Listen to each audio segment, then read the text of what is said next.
The skies above Blackwater Bay were filled with fire and steel. Dragons roared, ships burned, and men screamed as Daenerys Targaryen rained destruction upon the Iron Fleet. Euron Greyjoy stood firm on the deck of Silence, a twisted grin across his face. His ship rocked under the heat of Drogon's fire, but his aim never wavered. "Now," Euron roared to his men, his scorpions, massive crossbows designed to slay dragons, fired in unison. Most of the bolts missed, sizzling into the waves, but one found its mark. The bolt struck Drogon beneath his wing, piercing deep. The great dragon roared in pain, spiraling in the sky.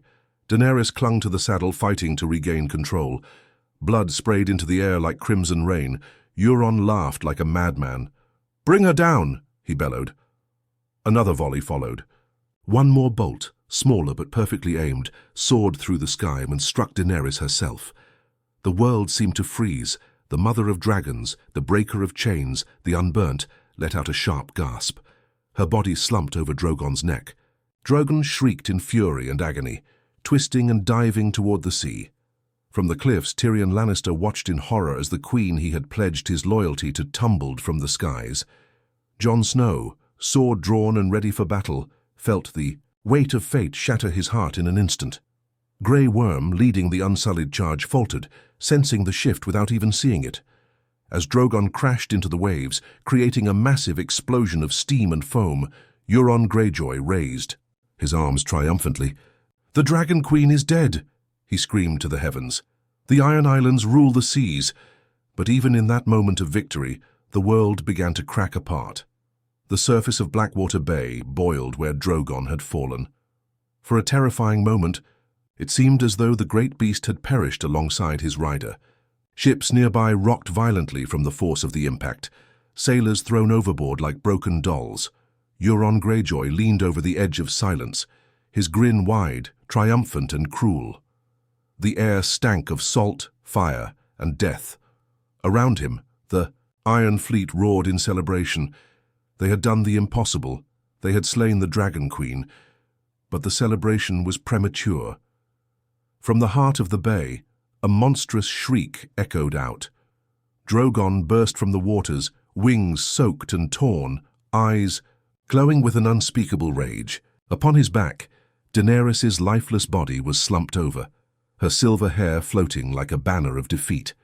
Drogon unleashed a torrent of black fire so intense that it seemed to tear holes in the very sky. Ships of the Iron Fleet, even those at the edges of the battle, caught fire instantly. Men dove into the waters, screaming.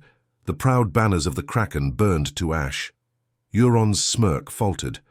He grabbed a rope and swung down from the mast, just as Drogon passed over, melting Silence into a twisted, sinking corpse of a ship. Still clinging to life and fury, Drogon circled once more, his colossal wings barely able to keep him aloft.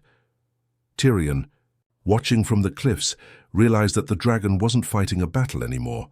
It was grieving. On the fields outside King's Landing, Grey Worm rallied the Unsullied, confusion and anger in his eyes. Without Daenerys, their purpose was lost. Some began to chant her name, refusing to believe she had fallen. Jon Snow, heart-pounding, stumbled toward the shore where he saw Drogon land.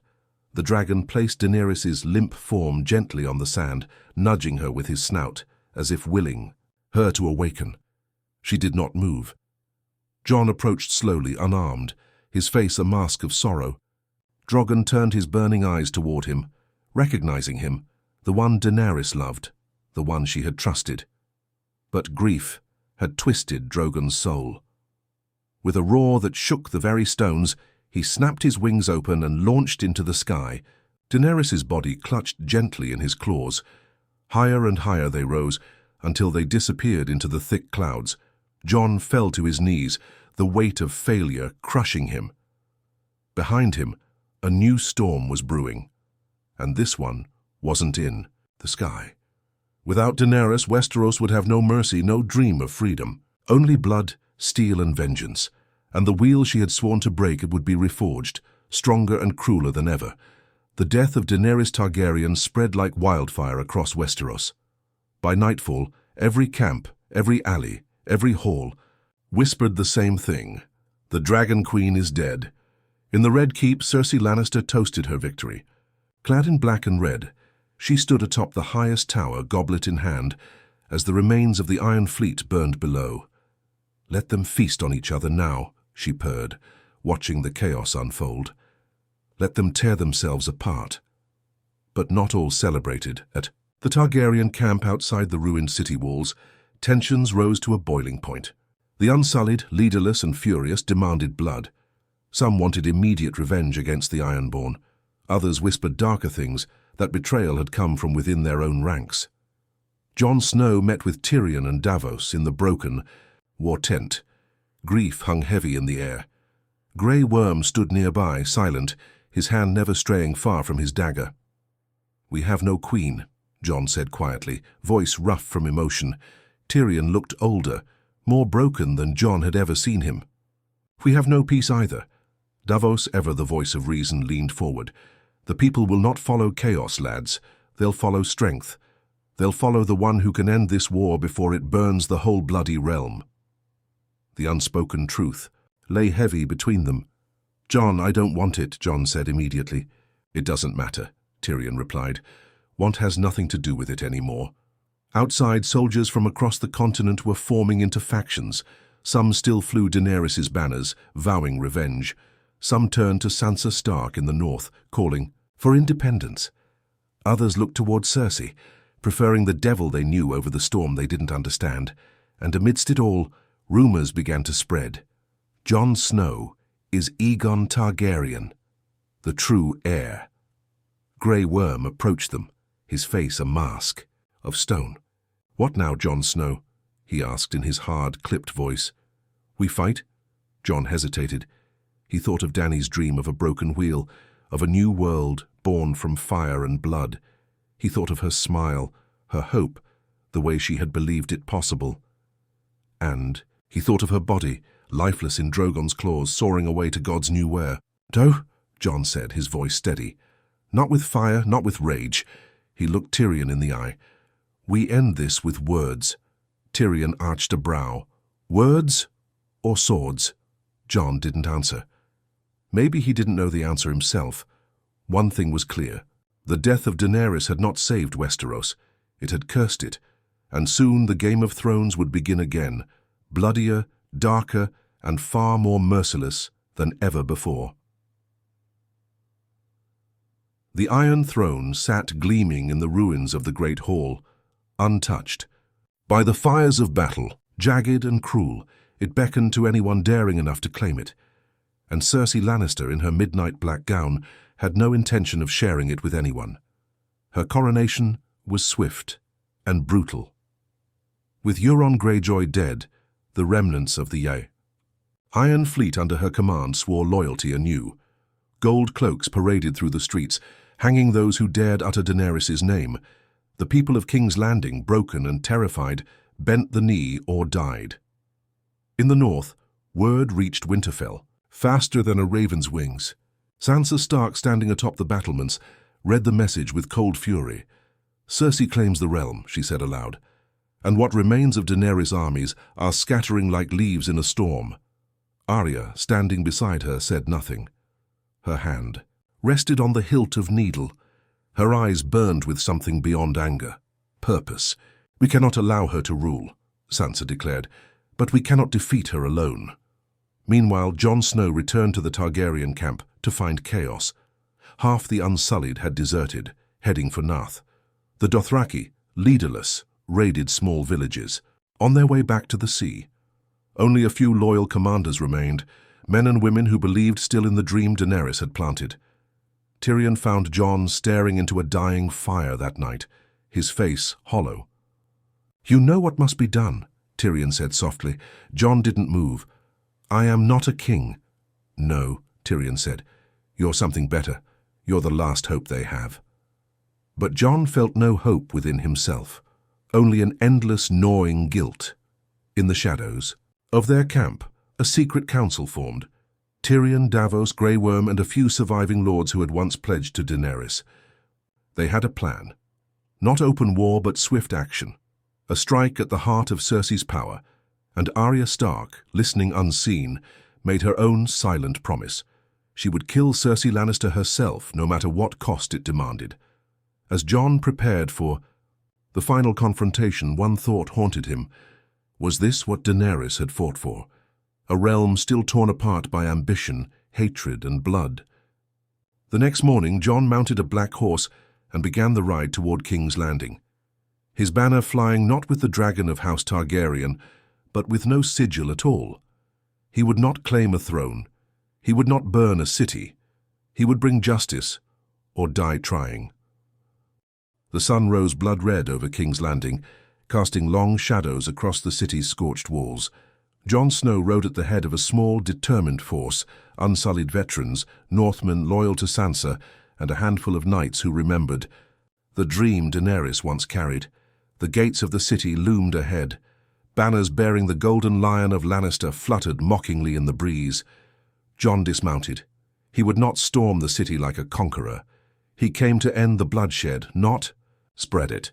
Tyrion approached, face grim. Cersei has no intention of negotiating. She sits on the throne, calling herself Queen of the Seven Kingdoms. She will never yield. Jon nodded. Then we bring her down. Inside the Red Keep, Cersei prepared her defense. Her new hand, Qyburn, assured her that wildfire still remained beneath the streets. If she could not win, she would destroy the city, again, this time on her own terms. Meanwhile, Arya Stark slipped through the shadows of King's Landing like a wraith. Disguised as a serving girl, she moved closer and closer to the Red Keep. The list she had once sworn to complete still burned in her mind. Cersei was the last name. The battle erupted before noon. Jon led the assault with ruthless efficiency, using the broken streets and alleys to outmaneuver the larger Lannister forces. Grey Worm fought like a man possessed, cutting through gold-cloaked guards with merciless precision. At the same time, Sansa's forces encircled the city, cutting off any escape. In the heart of the keep, Cersei watched from her balcony, sipping wine as the sounds of death grew louder. "They will not reach me," she said calmly to Qyburn. But even as she spoke, Arya Stark slipped through the secret tunnels once built by Maegor the Cruel himself. She moved silently, blade drawn, heart pounding. Jon pressed forward, his sword slick with blood, his heart heavy with every life taken. He had not wanted this war, yet here he was, drowning in it. Finally, he reached the Great Hall. Cersei Lannister sat upon the Iron Throne, a vision of defiance and madness. Her crown gleamed atop, her golden hair, her lips curled into a mocking smile. "So," she said, raising her goblet, "the bastard comes to kneel." Jon stood at the foot of the throne, surrounded by the ruins of history, the smell of death thick in the air. "I come to end this," Jon said. Cersei laughed. "You come to die." As she signaled to her guards, a shadow moved behind her. Arya. Like a whisper of death, Arya leapt forward. Needle flashed once. Cersei gasped, a thin line of red appearing across her throat. She reached up, shocked, as if disbelief alone could hold her life in place, but it could not. Cersei Lannister, Queen of the Seven Kingdoms, fell dead at the foot of the Iron Throne. The room fell silent. Jon looked at Arya, who wiped her blade, clean without a word. It was over, or so it seemed, because in the dark corners of Westeros, even greater storms were gathering, and Jon Snow, Aegon Targaryen, could no longer run from who he truly was. The bells of King's Landing tolled, solemnly. For the second time in as many years, the city mourned a ruler fallen not by time but by blade. Cersei Lannister's death marked the end of her reign, but it also left a dangerous void. Power hung in the air like a sword without a hand to wield it. Jon Snow stood in the great hall, staring at the Iron Throne. The twisted metal, forged from the swords of conquered enemies, gleamed in the dusty sunlight. It was a symbol of everything Daenerys had fought against. It was the root of countless wars, betrayals, and bloodshed. Behind him, Tyrion approached cautiously, his limp more pronounced after the battle. "They'll want a king now," Tyrion said. "They'll look to you." Jon didn't answer. His mind was torn. In 1,000 directions. Every step that had brought him here, and from Winterfell to the Wall, beyond the Wall, back through fire and death, weighed heavy on him. "Make no mistake," Tyrion continued. "If you refuse, someone worse will take it. Someone who cares nothing for mercy or justice or peace." Jon clenched his fists. "Daenerys wanted to break the wheel," he said, voice raw, "not sit atop it." "And look where that dream led her," Tyrion whispered. Arya and Sansa entered the hall. Sansa's eyes, always cold and calculating, measured Jon carefully. "You are the last Targaryen," she said simply. "The realm will not survive without a ruler who understands both ice and fire." Arya, silent as ever, only watched. Outside the city, the people gathered. Some cheered Jon's name, some wept, some cursed all rulers alike. Grey Worm, loyal to Daenerys, even beyond death, demanded Jon honor her legacy. Davos urged compromise, offering Jon a path of peace, to build a council, to share rule among the great houses. But Jon knew the truth. The Iron Throne itself was the problem. He stepped forward. The hall seemed to shrink around him. Every heartbeat pounded in his ears. His sword, Longclaw, gleamed at his side. He approached the throne slowly, deliberately. The stories had always spoken of it, the desire it stoked, the madness it birthed. Jon gripped the hilt of his sword, and then he drove Longclaw through the Iron Throne. Sparks flew. Metal screeched. He struck again and again until the throne was nothing but shattered, molten ruins. Gasps echoed around him, from Tyrion, from Sansa, from Grey Worm, from the soldiers and lords who had crept in behind him. Jon turned to face them, breathless. "There will be no more kings," he said. "No more queens, no more thrones made of swords." Silence reigned. Sansa stepped forward. "What then? Chaos?" "No," Jon said. "Choice." It would not be easy. It might take decades. But Westeros would be rebuilt, not by force, not by birthright, but by the will of its people. Jon refused the crown. He left King's Landing behind, north, beyond Winterfell, beyond even the Wall. Jon Snow disappeared into the wild, a free man, a soldier of no realm, a ghost among ghosts. Arya set sail to the west, chasing the edge of the world. Sansa ruled the north as queen in the north, independent and strong. Tyrion began building the first great council, where rulers would be chosen, not born. And Drogon, somewhere in the distant skies, carried Daenerys' body to lands unknown, her dream not fully dead, but waiting, perhaps, for another time, another world. Thus ended the age of dragons, of fire and blood. Thus began the age of men. Months had passed since Jon Snow shattered the Iron Throne with Longclaw. The ruins of King's Landing were still covered in ash and rubble, but slowly life was returning. Markets reopened. Bells rang for weddings instead of funerals. Children played in streets once soaked with blood. The Great Council met inside the remains of the Dragon Pit, a symbol of the past and the hope of the future. Lords and ladies from every corner of Westeros gathered. Tyrion Lannister, now appointed Hand of the Realm by consensus, stood at the center. His voice, once bitter and mocking, now carried a grave weight. "We have lived and died by bloodlines for too long," Tyrion said, addressing the council. "From now on, no crown shall be inherited. It shall be earned, chosen." Murmurs filled the air. Some protested. Old traditions died hard, but too many had lost too much to argue for the old ways. One by one, the lords and ladies nodded.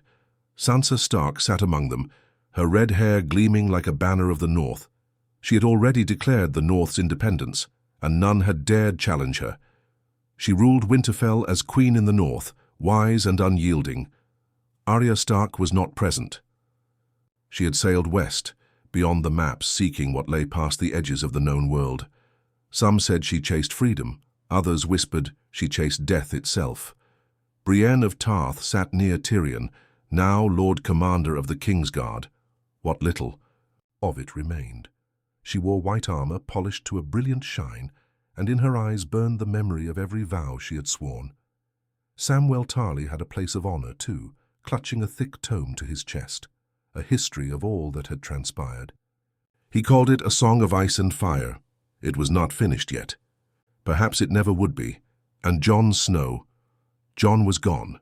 He had refused every title, every honor. After the council, he rode north, beyond the wall, to where true freedom lived. There, among the free folk, he found a different kind of kingdom, one without lords, without crowns. He hunted. He built. He lived. He healed. Ghost, ever faithful, ran beside him through the snows, their breath mingling in the icy air. One evening, under the greenish shimmer of the northern lights, Tormund Giant's Bane sat beside Jon by a roaring fire. "You should have been king," Tormund said, gnawing on a bone. Jon shook his head, smiling faintly. "Maybe once, not anymore." "You're happier here," Tormund said with a grunt, "among free men." Jon looked at the endless white stretching before them, the land untouched by greed, ambition, betrayal. "Aye," he said simply. Back in Westeros, things began to change. The great houses sent representatives to King's Landing for every major decision. Elections were chaotic, messy, often frustrating, but they were the people's choice, not the gods or bloods. Bronn, improbably, became the Lord of Highgarden and Master of Coin, handling the kingdom's finances with a mixture of greed and surprising cleverness. Davos Seaworth, the Onion Knight, served as Master of Ships, restoring the fleets lost during the wars. Gendry, legitimized as Lord Baratheon of Storm's End, pledged to rebuild his ancestral home and lead his people. With strength learned at a blacksmith's forge, not a throne, Bran Stark, Bran the Broken, was named King of Westeros by the Great Council.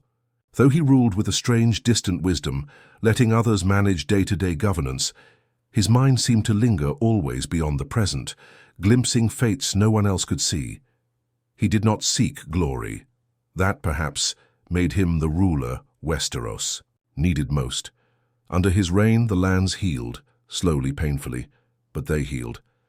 Far to the east, across the narrow sea, rumors spread of a black dragon sighted over the mountains of Ashai. Some said Drogon had carried Daenerys' body there, where ancient magics whispered promises of resurrection. But they were only rumors.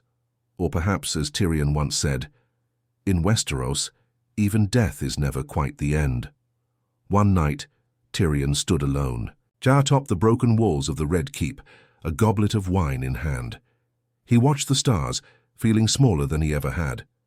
Podrick Payne, now a knight himself, approached. "My lord?" Tyrion turned and smiled faintly. "Not lord anymore, Pod, just Tyrion." Pod hesitated. "Do you ever wonder if we did the right thing?" Tyrion looked up at the broken towers, at the endless rebuilding still needed. "I wonder every day," he said softly. "But wondering is better than being certain we did wrong." He raised his goblet to the stars. "To Daenerys Stormborn," he said. "To the dream that almost was." And somewhere, across the seas, beneath the endless sky, a dragon roared, a sound of grief, a sound of hope, a sound that promised the world would never truly forget the woman who had dreamed of breaking chains, even if the world had not been ready for her. Years passed. The scars of war faded into stories, and stories faded into legend. Westeros, broken by centuries of bloodshed, was finally stitching itself back together. Not perfectly, but with stubborn hope. Under King Bran, the Broken's reign, the realm saw peace, unlike any it had known for generations. His council of lords and ladies debated fiercely, but for once swords did not follow words. Decisions were made by reason, not by rage. It was not a utopia. There were still bandits, petty lords who sought power, and storms that tore down years of careful building. But no great wars erupted. No dragons flew to burn cities into ash. The wheel had not been broken fully, but it had cracked, and through the cracks something new began to grow. In the north, Sansa Stark, Queen in the north, led with a firm but fair hand. Winterfell flourished. Crops grew strong, even in harsh winters. Trade opened up with lands beyond the wall, bringing new goods and new ideas. The free folk and the northerners, once bitter enemies, began to treat one another with cautious respect. In Sansa's halls, children with wildling mothers and Stark fathers laughed together, oblivious to the old hatreds their blood carried. Sansa herself never married again. She wore her independence like armor, and none dared to challenge her reign. She had fought too long and bled too deeply to ever kneel again. Beyond the wall, Jon Snow, the man who once refused crowns and thrones, built a different kind of kingdom. Among the free folk, he was no king, no lord. He was just Jon. He hunted alongside Tormund, taught children how to fight, healed wounds when the maesters were too far away. Yet even there, tales of him grew. The last Targaryen, the White Wolf, the king beyond the wall. He laughed when he heard the titles whispered around campfires. He was no king. He was simply a man who had chosen freedom over power. Every winter, when the snow grew too deep and the nights too long, he would sit outside his tent, ghost by his side, and gaze up at the northern lights. Sometimes he would think of Daenerys, not as a queen or conqueror, just a woman with a dream too big for the world she lived in. He would smile sadly, raise a mug of mead, and whisper into the cold air, "You deserved better." Across the Caesarea Stark became legend in her own right. Sailing west of Westeros, she found lands no map had ever dared draw, jungles where the trees sang in the wind, islands of black sand, cities built into the cliffs of endless waterfalls. She sent letters home when she could, though most never arrived. Some said she found new peoples untouched by war, and there she learned secrets of the old magic. Some said she became queen of a land with no name, but to those who knew her she was simply Arya, forever chasing horizons. In King's Landing, the ruins of the Red Keep were never fully rebuilt. Instead, the council chose to leave parts of it standing as a reminder, a monument to pride, ambition, and downfall. The Dragon Pit became the new seat of government. The Iron Throne was gone, melted into history. Instead, rulers sat on a simple stone chair, a symbol of service, not dominion. Tyrion Lannister served faithfully for many years as Hand of the King. He grew older, wiser, sadder. When he finally retired, he left behind a Westeros stronger than the one he had inherited, and perhaps that was the greatest victory of his life. Podrick Payne rose to lead the Kingsguard, ensuring it remained a brotherhood of true knights, not political puppets. Samwell Tarly became Grand Maester, filling the citadel with new knowledge. He even allowed women and free folk to study there, causing scandal that slowly, stubbornly, turned into acceptance. Gendry Baratheon restored Storm's End into a fortress of honor and protection, offering refuge to those who had none. Bronn, somehow, remained rich, powerful, and alive, a miracle greater than any magic. And then the new generation. Children grew up in this new world. Children who knew dragons only as bedtime stories, who learned history not through battle scars, but through dusty old books. Among them was a girl born to a northern lord and a free folk woman, fierce, wild, and clever, with grey eyes that saw through lies. A boy from the Reach who dreamed of building a flying machine so he could see the whole world from the skies. A daughter of Dawn who studied swordplay and diplomacy, in equal measure, refusing to choose between strength and wisdom. These children would face their own trials, of course. Peace was not forever. Darkness would come again someday, but they would face it not with blind hatred, but with the lessons of those who had come before them. One last time high, atop the cliffs of Dragonstone, on a night when the moon was swallowed by clouds, a dragon's silhouette crossed the stars. Older, larger, sadder Drogon. He soared above the world that had once hunted him, carrying still the memory of the woman he had loved, and the dream she had died for. He was the last of his kind, but not the end. In the deep caverns beneath Dragonstone, unhatched eggs slumbered, waiting. The world was not done with fire and blood, not yet. But this time, perhaps, it would be wiser. This time, the fire might warm, not burn, and so the story did not end. It only changed, like the seasons, like the world, like the people who dared to dream, even after dreams had turned to ash.